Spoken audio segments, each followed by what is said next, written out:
Déjame, Francis, hacer entonces un comentario breve. Mi comentario de este día.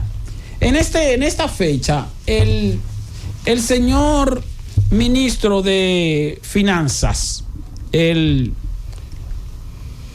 señor Jochi Santos, ministro de Hacienda, Jochi Vicente fue al Senado de la República hoy a depositar un proyecto de ley que se llama Proyecto de Ley de Eficiencia Fiscal. Es un proyecto de ley que se viene barajando en la República Dominicana desde hace ya varios años. Siempre ha habido intentos de someterlo, no someterlo y eso. Ahora, ese proyecto de eficiencia y responsabilidad fiscal lo que busca es establecer mecanismos y reglas que hagan que los gobernantes sean más disciplinados en la administración del gasto público. O sea, eso no tiene nada que ver con impuestos, como él mismo lo aclaró. No se trata de una reforma fiscal ni nada por el estilo, sino que es un proyecto de ley mediante el cual se establecen determinaciones más específicas. Primero, de cuáles son las estimaciones de ingresos real del gobierno, las estimaciones de gastos real del gobierno y las estimaciones de endeudamiento, y políticas más adelante en procura de ir conteniendo o revirtiendo este proceso de creciente de endeudamiento público que se viene registrando en la República Dominicana para cubrir déficit, solamente para cubrir déficit. Si ustedes se ponen a analizar en el pasado, cuando los gobiernos se endeudaban con la intención específica de hacer inversiones. Entonces, había una apertura al endeudamiento porque se iba a invertir en la construcción de algún tipo de obra que tuviera tasa de retorno. Es decir, que en algún momento su operatividad, su realización, pues se tradujera en un retorno económico, directo o indirecto para el Estado y para todo el país. Hoy día no. Hoy día el gobierno se endeuda para cubrir déficit corriente. Voy a gastar más de lo que voy a ingresar. La diferencia, bueno, lo cubro con deuda. Y fíjense que cuando el gobierno va al mercado de capitales, antes, les voy a poner voy a refrescar la memoria. En el año 2001, cuando se hizo la primera emisión de bonos soberanos de la República Dominicana en el mercado internacional, en el gobierno de Hipólito Mejía, los que estábamos más grandecitos recordamos que ese proyecto de ley de aprobación de emisión de bonos soberanos que fue al Congreso especificaba punto por punto en qué se iba a gastar cada chele de eso. O sea, la construcción de acera y contenedor en tal sitio, una carretera que se iba a hacer en tal sitio, la terminación del puente Bosch, que es ese puente que está paralelo al puente Duarte, una parte de la autovía del Este. O sea, se especificó punto por punto en qué se iba a gastar esos 500 millones de dólares que fue la primera emisión de bonos. Hoy día, señores, lo que se hace es que se lleva al Congreso y se aprueba, se autoriza al Ministerio de Hacienda o se autoriza al Poder Ejecutivo a través del Ministerio de Hacienda a emitir X cantidad de deuda, tantos miles de millones de pesos, ya sea en el mercado nacional o internacional, a una tasa que no pase de tanto. Y el gobierno va al mercado internacional y hace una exposición para emitir bonos, y esos bonos son para gasto corriente, para gasto general del Estado, para cubrir déficit, sin especificar para qué se va a gastar. Entonces, este proyecto de responsabilidad fiscal, me imagino que va a procurar que se hagan especificaciones de las razones por las cuales se está asumiendo un endeudamiento y que no sea simplemente una operación de suma y resta para cubrir la diferencia entre el ingreso y el gasto, que es lo que está ocurriendo ahora. Además del respeto, señores, al límite del déficit. La ley de crédito público establece, y creo que la ley de presupuesto, orgánica de presupuesto, establece que el gobierno cada año no debería tener un déficit que supere el 3% del Producto Interno Bruto. Y por eso ustedes se fijan que cada vez que el presidente, el Poder Ejecutivo, para no personalizarlo, va al Congreso a someter el proyecto de ley de presupuesto general de la nación de cada año, siempre, en la estimación, siempre se habla de que, bueno, vamos a ingresar tanto, vamos a gastar tanto y vamos a tener un déficit que equivale a un 3% del Producto Interno Bruto. Siempre el déficit estimado es de 3% del Producto Interno Bruto, porque ese es el límite del déficit recomendado. Pero al final lo que hace el gobierno es que dice, bueno, yo voy a ingresar una cantidad de dinero, voy a gastar una cantidad de dinero, pero lo que voy a gastar supera el 3%, me va a dar un déficit que supera el 3% del Producto Interno Bruto, y lo que hacen es que ponen una estimación de ingreso mayor, aun cuando no le vaya a ingresar esa cantidad. ¿Para qué? Para que la diferencia entre la estimación de ingresos y la estimación de gastos no supere el 3% del Producto Interno Bruto. Luego, a mitad de año, cuando se determina que ciertamente va a haber una recaudación por debajo de lo estimado o de que el déficit va a ser mayor, le someten al Congreso Nacional un presupuesto complementario o un presupuesto, como se dice ahora, reformulado.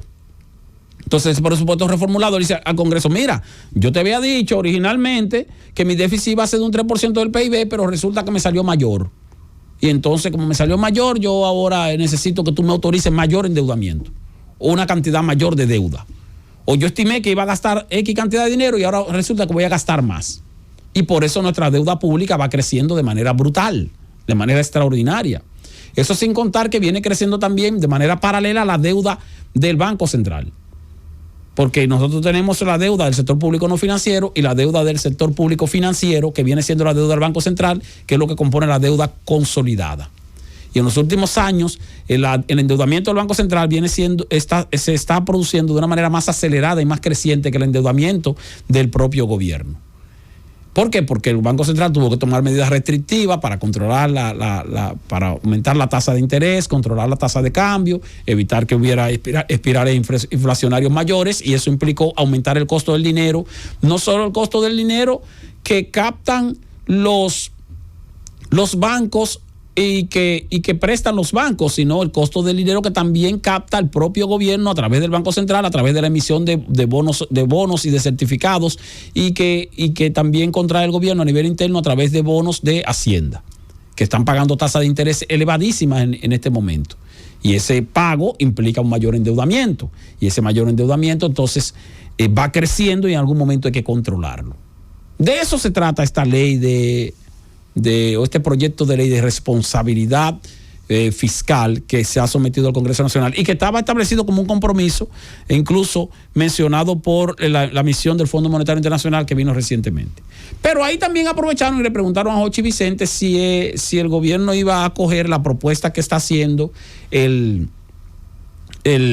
Fondo Monetario Internacional, o la sugerencia que siempre hace de que en algún momento hay que establecer algún tipo de reforma que permita aumentar los ingresos del Estado por medio de una ampliación de la base imponible y por medio de una revisión de los incentivos o de las exenciones fiscales que se conceden en el país, lo cual implica una reforma fiscal.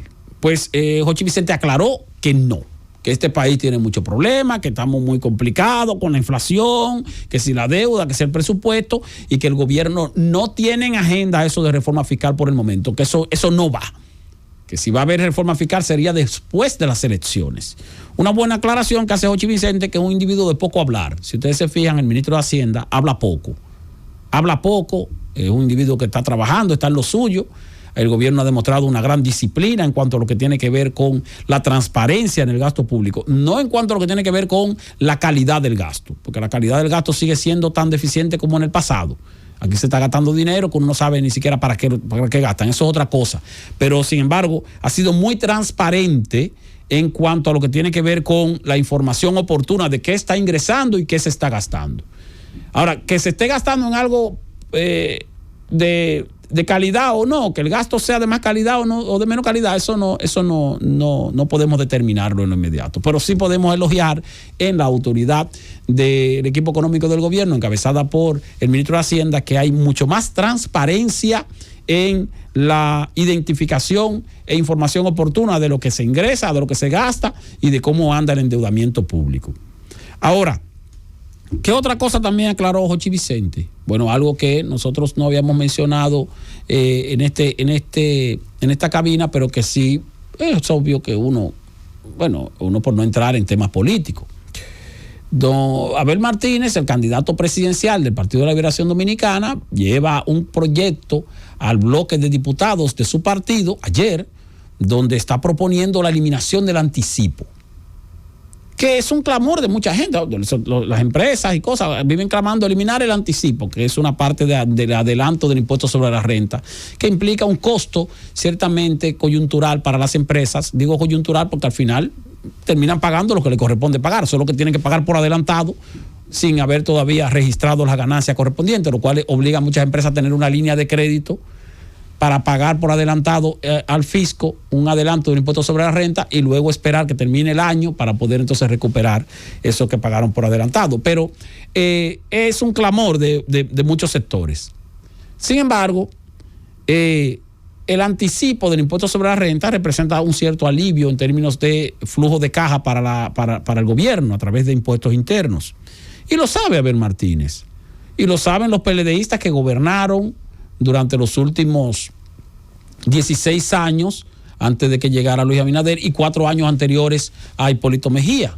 Dicho sea de paso, el anticipo se creó en la gestión de gobierno del PLD. Ahí fue cuando se creó el anticipo, en una de esas reformas fiscales. Pero ahora los PLDistas entienden que hay que eliminar el anticipo. Recuerdo que le dije a Ariel, ¿cómo se llama Ariel? Juan Ariel Jiménez, que fue ministro de Economía en el gobierno de Danilo Medina, que es un joven economista muy brillante y que a pesar de que pertenece a un partido político, miembro del comité político del PLD, es una persona muy objetiva en sus planteamientos. Y recuerdo que le hice una exhortación de que deje de mencionar la necesidad de eliminar el anticipo, porque él estuvo en el gobierno, estuvo como ministro de Economía y nunca hizo referencia a eso, y ahora que está en la oposición, entonces sí hace referencia. Entonces, no, miren, hay temas que como que no le queda bien a determinados políticos mencionarlo, y he visto que él ha hablado menos de eso ahora. Incluso escribió un artículo recientemente, pero después de eso se ha referido poco a lo del anticipo. Pero Abel Martínez sí lo sometió al Congreso. Entonces, a través de los diputados del PLD, que para que eliminen el anticipo. ¿Qué dice Jochi Vicente? No.